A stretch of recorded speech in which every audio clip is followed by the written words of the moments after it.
va faire un petit rappel. C'est que l'agriculture, pendant des années, les gens ont labouré parce que c'était un moyen de déclencher de la minéralisation et de contrôler les mauvaises herbes. Donc quand on laboure, on retourne de la terre. Quand on retourne de la terre, si on retourne 20 cm de terre à l'hectare, on retourne 2000 tonnes de terre sur l'hectare. Ces 2000 tonnes de terre, quand on va les retourner, on va les aérer principalement.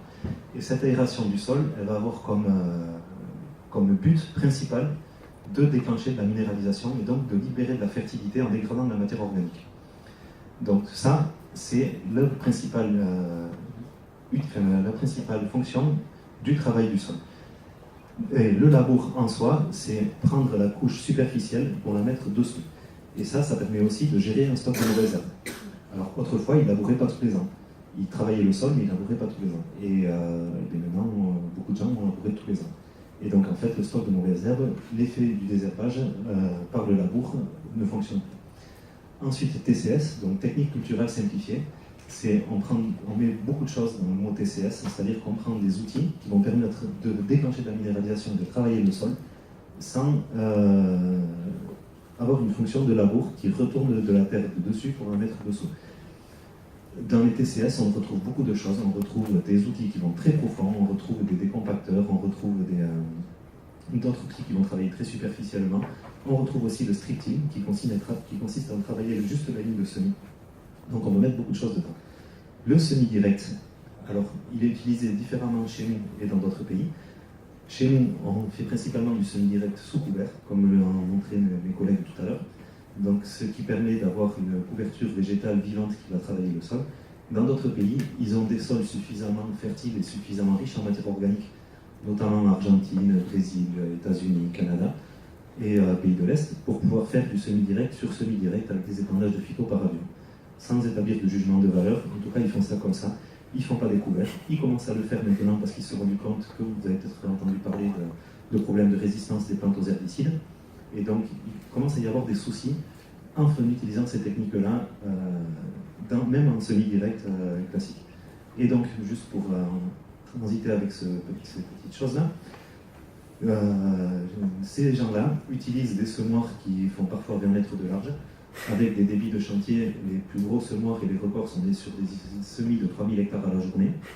Et donc, quand on prend des coûts de mécanisation, même s'il y a 2 millions d'euros pour semer, avec des débits de 3000 hectares à la journée pour une unité de main-d'œuvre, donc ce qui fait à peu près 30 000 hectares en 10 jours et qui peut faire c'est les chiffres maximum ça. Mais même un semoir qui est capable de semer 1000 hectares à la journée, les gens vendent les céréales sur les mêmes prix que nous. Donc on est en concurrence directe avec ces gens-là sur les marchés. Donc qu'est-ce que ça veut dire? Que nous, dans notre situation, avec nos contraintes, que ce soit des contraintes environnementales, des contraintes de normes, des contraintes de topographie, des contraintes de taille de parcelle, on se retrouve en concurrence avec des mecs qui ont des charges de mécanisation de moins de 50 euros à l'hectare et qui sont sur les mêmes règles de vente des produits que nous. Donc, soit on s'adapte, soit on crève. Parce que ce qui est sûr, c'est que les rendements mondiaux, ils progressent. Et c'est que le début.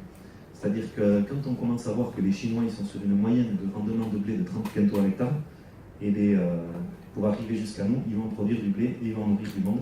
Et quand on dit qu'il faut nourrir 9,5 milliards d'individus, c'est pas un souci. La question, c'est comment on veut les nourrir et comment on veut les nourrir chez nous. Voilà. Donc, je vais vous parler de ma ferme et de ce que je m'amuse à faire chez moi. Donc, je suis un petit paysan comparé à vous. J'exploite une centaine d'hectares. Et je me suis installé en 2008. Alors, j'ai repris une ferme qui était une ferme familiale, c'est-à-dire j'ai repris l'exploitation de mon oncle, mais avec des conditions d'installation qui étaient des conditions d'un hors cadre, avec beaucoup d'emprunts de rachat de parts sociales et du fermage sur une grosse partie de la surface, avec, comme vous pouvez le voir, donc avec des sols nus en hiver, avec des grosses conditions d'acidité qui entraînent des métaux qui ne marchent pas du tout, et avec des sols très battants, des conditions très mauvaises, un troupeau de vaches, des sols travaillés en labour, système, somme toute, très classique chez nous, des vaches nourries pendant 4 mois à l'ensilage dans une stade qui ne convenait pas. Enfin, bon. un système assez compliqué, avec une agriculture qui est en perpétuelle évolution et donc des contraintes aussi, et des contraintes surtout financières qui sont en perpétuelle évolution. Alors, j'ai entendu parler de quelque chose qui avait l'air intéressant, qui était l'agriculture de conservation des sols. Je me suis dit, qu'est-ce que c'est ça? Donc avec des formations, avec des formateurs que vous avez cités tout à l'heure. Et du coup, je me suis dit, tiens, je vais arrêter de labourer. Pourquoi pas? Il paraît que ça marche. Donc j'ai acheté un déchômeur à disque indépendant, qui est juste un déchômeur à disque. Aux États-Unis, les mecs, ils utilisent ça pour faire des routes, mais bon, nous, on l'utilise pour travailler les champs. Donc voilà, donc c'est des disques qui travaillent le sol. Et donc j'ai cru que je pouvais arriver à réduire les phytos, réduire le travail de sol et réduire les engrais, et qu'en fait ça pouvait marcher. Et donc ben là on voit un colza bien raté, bien comme il faut. Et donc j'ai fait pas mal d'erreurs. J'ai vraiment cru dans un idéal que ça pouvait marcher si simplement. Et en fait non. Donc il y a eu aussi quelques petits trucs qui ont marché. Donc sur la photo d'en haut, c'est après un travail de 5 cm de profondeur au déchômeur à disque, une reprise à l'air, c'est un semis de maïs en repassant 2 fois avec le semoir. Donc là c'est un intervalle de 40 du coup avec un semoir monogène, maïs qui a donné une centaine de quintaux, donc c'était pas catastrophique. Après là c'est un mélange de tout ce qui traînait, donc c'est de la févrole, de l'orge, du blé, en couvert végétal, donc ça aussi c'est intéressant, la mise en place de couverts dans le sol. Après la photo d'en bas, on voit, là c'est un mélange de millet, de tournesol, de sarrasin, pendant les fêtes de Bayonne. Pendant les fêtes de Bayonne, on est fin juillet, donc je suis encore tout en blanc, et donc j'allais déplacer ma clôture pour les vaches entre 2 brins, voilà, donc c'est bien, il y a à manger, quoi, ça coûte pas trop cher, donc c'était que de la semence de fer, donc voilà, donc quelques petits trucs qui quand même ont marché avec le travail de sol. Mais ensuite, il y a quelque chose qui a été intéressant, c'était l'agriculture de conservation, l'agroécologie, et vraiment à fond avec le semi-direct. Et donc, pour moi, l'agroécologie, c'est arriver à concilier l'agronomie, l'économie et l'écologie, même si pour beaucoup d'agriculteurs, l'écologie, c'est un gros mot, mais on pourrait dire le mimétisme de phénomènes naturels. Donc, comment on arrive à utiliser les phénomènes de la nature pour mettre en place ce qu'on veut sur notre ferme et pour choisir de faire pousser ce qu'on veut avec l'aide de la nature. Et sans aller contre elle. Donc en haut, on voit un gros couvert multi-espèces, alors il y en a plus de 10, notamment la grosse fleur jolie, là c'est la facélie. Les fleurs blanches derrière, c'est la févrole, la fleur jaune, c'est de la moutarde. Il y a plusieurs espèces, et ces espèces, notamment avec des espèces qui sont capables de nourrir les pollinisateurs, permettent d'avoir une énorme quantité d'insectes à l'hectare. Et cette diversité du vivant permet d'avoir une nature qui se remet vraiment en place. La photo suivante, c'est un maïs dans un couvert annuel dans lequel il y avait aussi de la luzerne. Donc on voit la luzerne dans les pieds de maïs. Donc ça, c'est quelque chose d'intéressant aussi, parce que la luzerne ne vient pas faire de concurrence sur l'eau, parce qu'elle est capable d'explorer des horizons de sol qui sont bien plus profonds que les horizons que vont explorer le maïs. Sur des trèfles violets, on peut avoir des concurrences, mais pas sur de la luzerne. Mais ensuite, ce qui est super important, c'est d'arriver à échanger, à se former, à comprendre le fonctionnement des sols. Et là, sur la photo d'en bas, c'est un petit semis de blé dans un couvert de radis, tournesol, sarrasin. Semis de blé bien réussi, pour le coup. Ensuite, là, je vais vous détailler ma rotation type que j'ai mise en place ces dernières années. Donc ça commence par une base de févrole avec un couvert d'été. Ensuite vient un colza. Je vais vous détailler après plus en détail la rotation et les diverses étapes de la culture. Donc le colza, il est associé avec plusieurs plantes, donc 2 plantes qui sont des vivaces, des légumineuses vivaces, le trèfle violet et la luzerne, et avec des plantes qui gèlent, qui sont le niger et le fenugrec. Ensuite, dans mon couvert permanent, je viens semer du blé. Ensuite de l'orge, avec une destruction de la légumineuse dans l'orge, pour après venir semer un soja en double culture, puis un maïs, et c'est reparti. Alors sur la gauche, je vous ai mis les cultures opportunistes, c'est-à-dire qu'à n'importe quel moment, on peut décider, à la place de faire un couvert, de mettre en place cette culture, et après on voit. C'est-à-dire que si elle est jolie, on récolte, si elle n'est pas jolie, c'est un couvert. L'avantage avec la chimie, ou avec le conventionnel, on peut l'appeler comme on veut, c'est qu'on fait ce qu'on veut. C'est qu'à partir du moment où on a compris le fonctionnement du sol, le fonctionnement des plantes qui vont structurer le sol qui vont être notre travail de sol, mais on peut faire complètement ce qu'on veut. On met n'importe quelle plante. Si on a le programme herbicide qui est bien réglé par rapport aux plantes qu'on va mettre en place, c'est facile. Donc là, le champ des possibilités, il est énorme.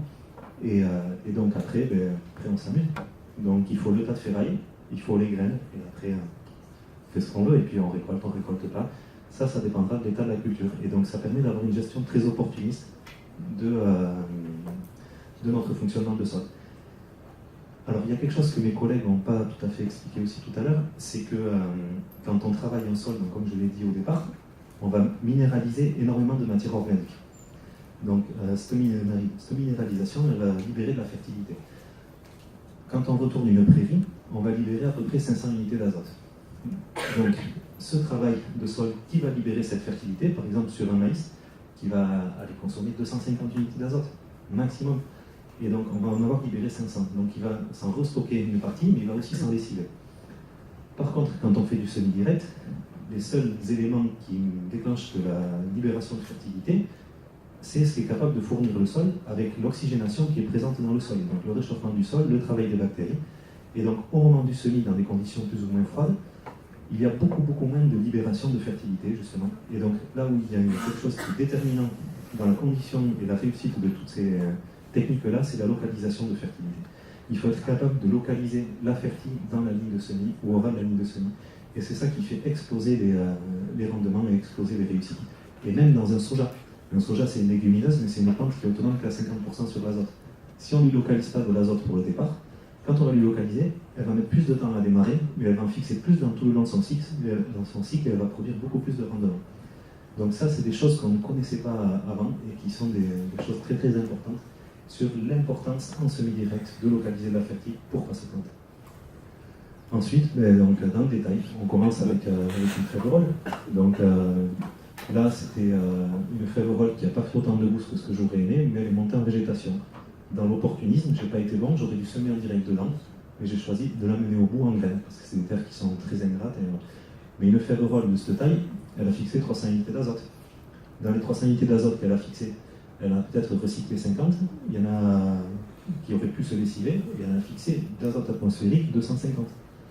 Par le biais des rhizobiums, qui sont des petites bactéries qui se fixent dans les racines. Vous avez peut-être entendu parler de ça. Voilà.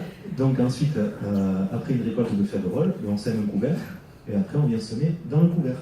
Donc là, c'était en l'occurrence un semis de colza associé.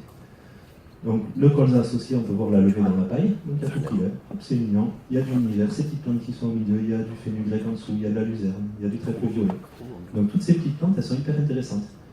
Donc le Niger il pousse, donc ça c'était sur l'année 2015, avec une petite gelée au 27 novembre. Ouf, sauvé, parce que là je vous avoue que j'ai eu peur, parce que quand on a un Niger à 1m20 de haut ou 1m30 dans un colza, où on se demande où est le colza, je ne suis pas vraiment rassuré, mais il a fait le -1 degré qui a gelé le Niger.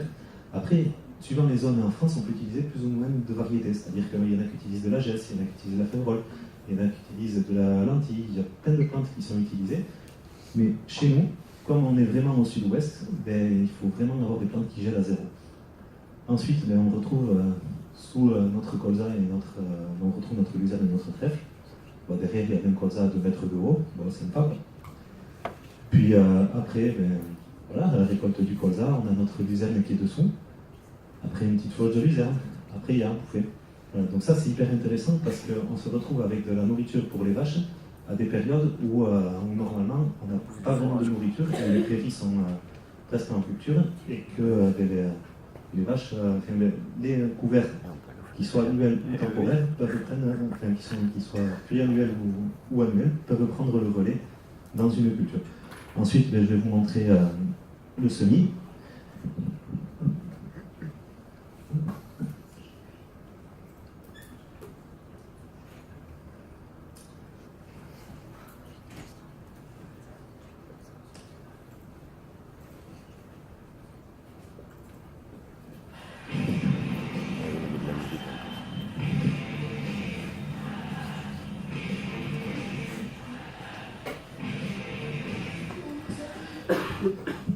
Donc voilà, là on prend un couvert dans lequel on vient semer une céréale, en l'occurrence un blé.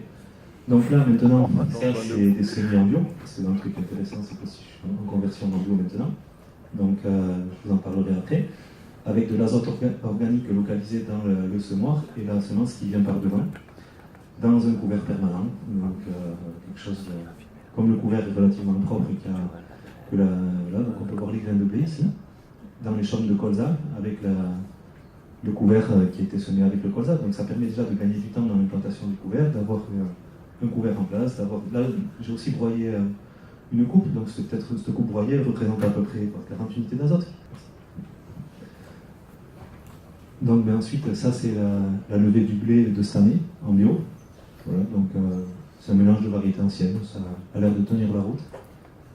Mais ça c'est l'année d'avant. Donc l'année d'avant, on voit le blé qui pousse avec la luzerne. Donc on a nos pivots de luzerne, on a nos petits vers de terre. Ça va quoi, c'est assez simple, somme toute, de mettre en place ce genre de choses. C'est juste qu'il faut avoir les bons éléments qui permettent d'avoir les bons réglages sur les associations de plantes. Et ensuite, on récolte de la paille, on a de la luzerne qui repousse, on a mangé pour un troupeau de vaches. Bon, mais c'est des systèmes gagnant-gagnant en fait, c'est des systèmes opportunistes. Là, en l'occurrence, le couvert, il m'a coûté 220 € de semence, parce que j'ai bien dosé, j'ai mis à peu près 25 kg de trèfle luzerne, plus le Niger, plus le fenugrec, on a 220 € de semences. Les semences de colza qui étaient avec ça, c'était des semences de ferme, donc on est à 3 € de plantes de colza pour 220 € de plantes de campagne. C'est des choses qui paraissent complètement aberrantes, mais si on soigne le couvert et le sol nous le rendent en fait. Et donc plus on va prendre soin de notre sol, plus notre sol va prendre soin de notre itinéraire. Ensuite, ça c'est du coup notre amusement, c'est que comme je n'ai pas trop les sous, du coup j'ai pas acheté de mon engrais, mais du coup je me suis amusé à faire du maïs avec un semoir à céréales, pourquoi pas, après tout. Et donc on prend du verre, on prend un tas de ferraille, on vient semer avec de la localisation d'engrais et de la graine de maïs. Tout le monde fait ça avec un semoir monograine, c'est pas pareil, mais bon là c'est rigolo. Et donc en semant un rang sur deux, ça fait un maïs avec un interrang de 34. Donc c'est pas du tout conventionnel, mais ça marche super bien. Et les Américains et les Brésiliens commencent à avoir des interrangs de plus en plus rapprochés. Donc après, là, l'erreur que j'ai faite, c'est que j'étais très pressé parce qu'on avait le drone. Du coup, j'ai semé dans la bouillasse. Donc ça, c'était pas très malin. Donc du coup, à la levée, c'était très moyen. Là, j'avoue, j'avais un peu peur. Il y a la luzerne qui pousse. Après, j'ai pris une grêle au stade 6 feuilles, un pied sur deux nettoyé. Mais il s'est refait. Voilà, et j'aurais pas trop cru, mais il est reparti. Et puis pas si mal reparti que ça. Et puis de se dire qu'on part de quelque chose comme ça pour arriver là, et c'est pas cata quoi. Et puis à la batteuse, il y a des endroits où il y avait du maïs, il y avait plus de 120 quintaux, et les endroits où il n'y en avait pas parce que j'avais fait d'autres bêtises encore, donc faire autant les cumuler, c'était un peu plus limite. Et derrière, on a un maïs qui sort à 71 quintaux avec toutes ces erreurs cumulées. Ce mec, un semoir à céréales, dans la bouillasse, en prenant la graine, il peut semer direct. Donc ça, c'était pas encore du bio. Mais bon, on est vraiment au début de la découverte et de la mise en place de ce genre de processus. Et c'est ça qui est très très enrichissant et très très intéressant. C'est d'arriver à découvrir des nouveaux protocoles, des nouvelles techniques, et surtout ça marche. C'est ça qui est énorme. C'est que voilà, c'est facile, mais il faut se former. C'est la base. C'est la formation, après ça marche. Ensuite, troupeau de vaches, j'ai quelques vaches, voilà, qui sont quasiment tout le temps dehors, sur des prairies en pâturage tournant. Alors, ce qui est très intéressant, c'est que mes vaches, elles ne mangent pas autre chose que de l'herbe. Elles ont un peu d'ensilage d'herbe pour l'hiver, mais sinon, il n'y a pas de céréales qui sont données aux vaches, à part quelques déchets de triage de temps en temps, mais bon, vraiment exceptionnel. Là, c'est des repousses un sursemis de déchets de triage, justement, qui sursemis à l'automne, tous les petits grains d'orge, de blé, tout ça, ça fait à manger pour le troupeau. Donc je pense que je double plus que la quantité d'herbes disponibles pour mes vaches. Ensuite, il y a les semis derrière les colzas, ça permet de pâturer en plein été au moment où il y a tout qui est sec. Donc on voit qu'il y a vraiment tout qui est en train de cramer, donc ça c'est en septembre de cette année. Voilà, Alors les vaches, elles mangent de la légumineuse, après on a toujours peur de la météorisation et de problèmes de gonflement des vaches, mais quand elles ont la flore intestinale qui est habituée, qu'on ne sort pas des vaches de l'étable au foin pour les mettre dans de la légumineuse, aucun souci, ça marche super bien. Donc en fait, l'idée, c'est comment j'arrive à faire fonctionner mes sols, à nourrir un troupeau et à y passer le moins de temps possible. Voilà. Et donc ça, dans les autres trucs intéressants, on peut semer n'importe quoi dans les prairies, tant qu'à s'amuser. Donc là, c'est un tournesol, là, c'est après 2 jours de pâture, donc on voit, ils ont à peu près tout enlevé. Voilà, il reste que les tiges. Après, derrière, il y a des repousses, là, c'est du radis fourragé en l'occurrence qui fait partie. Et donc c'est des systèmes qui permettent vraiment de faire des économies, parce que si en semant 30 € de semences, enfin 30 € pardon, c'est-à-dire qu'on peut considérer qu'il y a une vingtaine d'euros de semences et allez, plus une dizaine d'euros de semis, mais 30 € pour avoir 2 tonnes de bouffe, ça va, c'est intéressant. Et puis on fait fonctionner le système en fait, on lance la photosynthèse, on lance l'entrée principale, il y a 2 entrées dans notre système, c'est la photosynthèse et l'azote avec les légumineuses. Je vais en parler un peu plus tard. Ensuite, tout ce qui permet tout ça, c'est qu'avec un GI2E local et un groupe de collègues, c'est 3 diapos. Avec un groupe de collègues, on a acheté un trieur, donc ça permet d'être autonome en semences. Donc un trieur, ça nous a coûté 1 300 € la part. 1 300 € la part, en 10 hectares, c'est payé. Voilà. Donc c'est semences de ferme, j'ai tout trié. J'ai trié de la luzerne, du radis fourragé, du blé, du colza, je m'amuse. Voilà. Ensuite, j'ai des filières locales. On a créé avec d'autres collègues des filières qui permettent une meilleure valorisation des produits. Donc on a créé une filière pour le pain. Donc vous pouvez trouver ça sur dirico.fr. On a créé une autre filière, une COP, qui nous permet de presser tournesol et colza, donc de récupérer les tourteaux ou de les vendre, et puis de valoriser de l'huile dans les collectivités territoriales. On est en train en ce moment de créer une filière pour de l'orge de brasserie. Donc, et après, je vends ma Ferrol en direct, principalement à des éleveurs. Donc ça, c'est mes prix de vente de mes produits. Donc ça va, c'est intéressant. Ensuite, juste une petite diapo pour expliquer les règles de l'agriculture de conservation. Donc la base, l'élément principal, outre le suivi direct et le travail, c'est la couverture des sols. C'est qu'il faut des sols tout le temps couverts. Ensuite, l'énergie du système, c'est le soleil. Donc il faut qu'il y ait tout le temps des plantes en train de pousser pour capter l'énergie du système qui est le soleil, pour faire de la biomasse et pour faire de la matière organique. Donc avoir plus de biomasse. Mais notre couvert, en fait, il faut que ça devienne notre travail, notre structuration du sol, la fertilité et le contrôle de l'enherbement. Donc c'est là aussi où en bio, on a beaucoup de progrès à faire et on est au début des découvertes et de la recherche agronomique sur les espèces à utiliser, à quel moment de l'année, pour gérer quel salissement. C'est vraiment des choses très très intéressantes. Il y a 2 leviers de contrôle pour les adventistes qui sont la lumière et la fertilité. Donc il faut des plantes qui soient à la fois concurrentes sur la fertilité et sur la lumière, en couverts végétaux. Et donc il faut absolument arriver à développer et à soigner et à mettre le plus d'argent possible dans les couverts végétaux pour que la culture, après, ce soit quelque chose de très sain.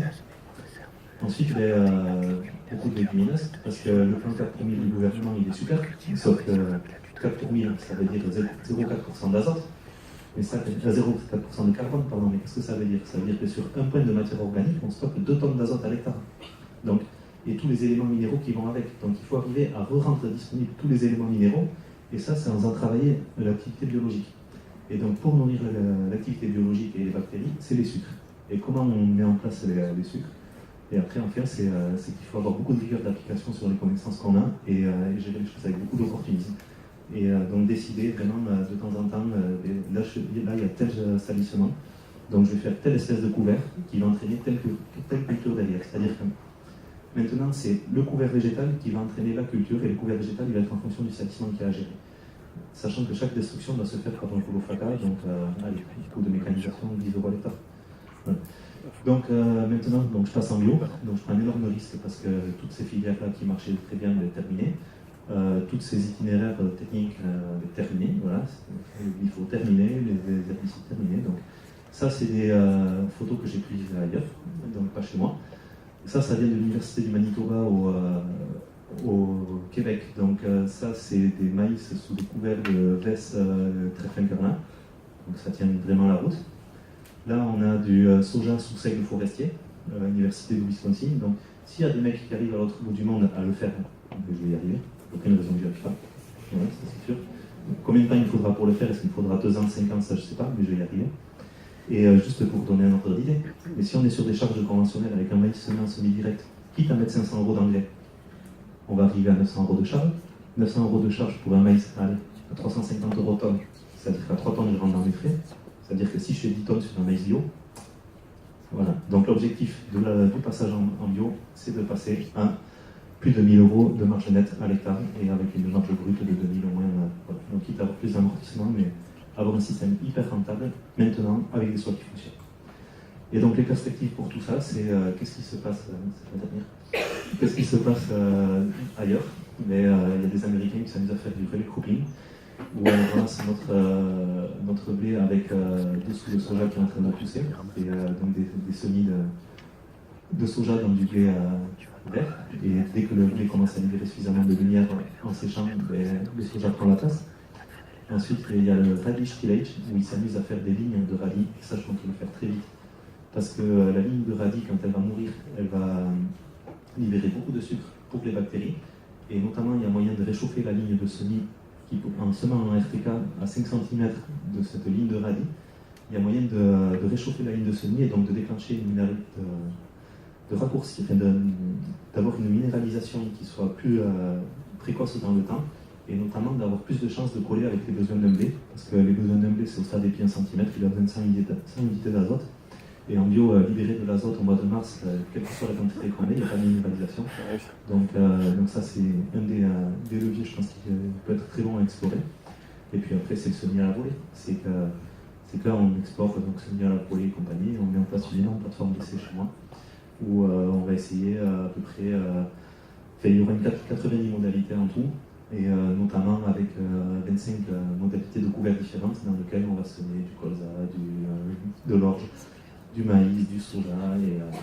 Donc on essaye de mettre en place une nouvelle agriculture. La révolution est en marche. Combien de temps on va mettre pour y arriver? Ça, je ne sais pas, mais je pense que ça va aller très très vite parce qu'on est tous en contact et on bosse tous et c'est que le début. Voilà, mais merci de votre attention.